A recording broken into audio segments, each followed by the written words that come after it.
type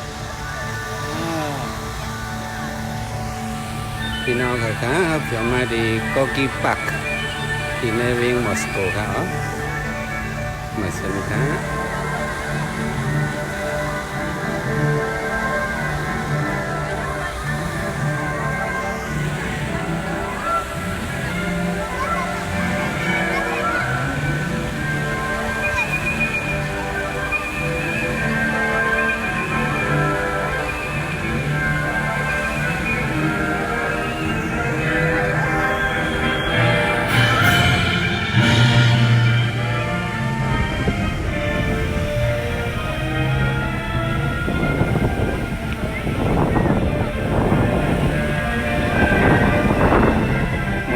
မြို့မှာရှိတဲ့ကော်ကီပတ်ပန်းခြံပဲဖြစ်ပါတယ်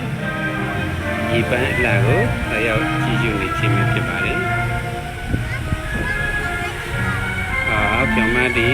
ဆွန်မော့ကော်ကီပတ်မီဒီမော်စကိုနဲ့နေကြတယ်။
คนเมืองรัสเซียอ่อนกันมากเลยกันในการ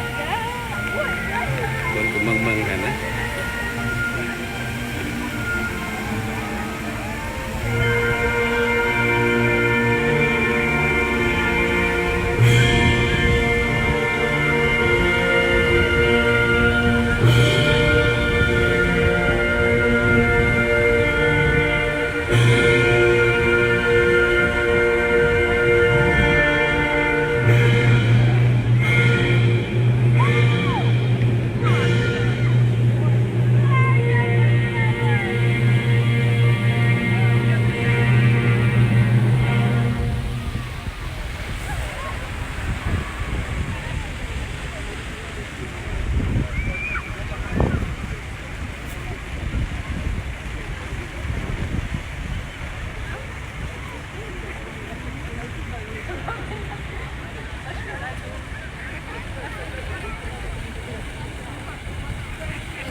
พี่น้องเขาค่ะทีเดียวมาเพียวดี